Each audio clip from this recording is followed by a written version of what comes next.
Call 84ක් දීලා බාල වයස්කාර දරුවෙක් දවස් 3න් 3ට දූෂණය කරපු හිටපු අටමස්ථානාධිපති පල්ලේගම හේමරතන දැන් කියනවා තමන් ඕනම අවස්ථාවක DNA පරීක්ෂණයකට ඉදිරිපත් වෙන්න සූදානම්ලු තමන් නිර්දෝෂී කියලා පෙන්වන්න. හැබැයි මෙහෙමයි.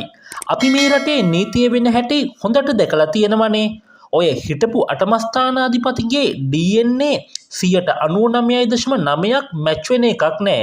හැබැයි ලංකාවේ හැමෝම එකතු වෙලා අර ඉතුරු වුණු 0.1 මැච් කරනවා කියලා මතක තියාගන්න. 84 පාරක් ඒ පොඩි කෙල්ලට කෝල් කරලා දවස් 3න් 3ට පන්සලට ගෙන්නන් ඒ ළමයාව දූෂණය කරලා ඒ කෙල්ල පන්සලේ ආවාසයේ තියෙන පාරවල් පවා හරියට කියනවා. මෙතරම් සාක්ෂි තියෙද්දිත් තවමත් DNA පරීක්ෂණ කරලා නැත්තේ ඇයි? ලොකු ප්‍රශ්නයක් නේද? අන්න ඒක තමයි අටමස්ථානාධිපති කෙනෙකුට තියෙන බලේ. වැඩි ඕනේ නෑ.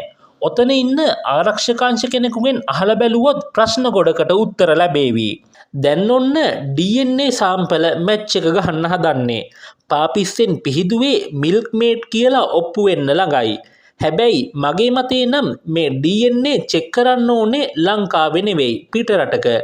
නැත්නම් මේක මිල්ක් මේඩ් වෙනවම තමයි. මොකද මේක වොඩ්කා වතුර උණු රටක්. තව ප්‍රශ්න ටිකක් තියෙනවා. එතකොට දවස් 3න් 3ට දැරිය ගෙන්න ගත්තා කිව්වේ බොරුද?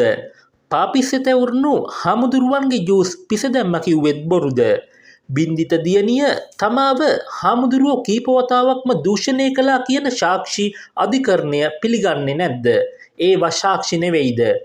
මෙච්චර හරියක් කරලා නවලෝක රෝහලේ බොරු ලෙඩ අරගෙන බයට නේවාසිකව හිටියේ සාක්ෂි තියෙන නිසාද? හාමුදුරු කෙනෙකුත් වෙලා මෙහෙම අතේපත්තු වෙන පචකෙලින්න ලැජ්ජාවක් කියලා දෙයක් නැද්ද? මුසාවාදය ගැන බන කියන්නෙත් බොරුවටද? හැබැයි එක දෙයක් මතක තියාගන්න. මේ දරුවට හරි සාධාරණයක් උනේ නැත්නම් අපි වගේම ලක්ෂ සංඛ්‍යාවක් මිනිස්සු මේ අසාධාරණය වෙනුවෙන් හිටගන්නවා වගේම දූෂණයට එරෙහිව අපි ගොඩනගපු මේ ආණ්ඩුවේ අවසානයට හේතුව මේක වෙන්නත් පුළුවන්. මොකද මේ සිද්ධිය එක්ක මේ ආණ්ඩුව කලින් ආණ්ඩු වගේමයි කියලා මිනිස්සු හිතන්න පටන් ගන්නවා. තවත් දෙයක් කියන්නම්. පල්ලේගම හේමරතන හිතනවා නම් මිනිස්සු පින්කැටයට දාපු සල්ලි කෝටි ගණන් වියදම් කරලා මේ සිද්ධිය වහන්න, එහෙමත් නැත්නම් මේ සිද්ධිය අමතක කරවන්න මිනිස්සු මේ වෙනුවෙන් එකතු වෙන්න ඕන. පිරිමින්ටත් වඩා ගැහැණු මේ වෙනුවෙන් එකතු වෙන්න ඕන.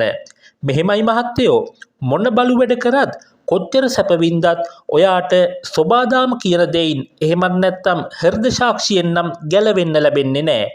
ඔයාට මේකට විඳවන්න වෙනවාමයි. මේක තමයි ලෝකේ තියෙන උතුම්ම රටලු.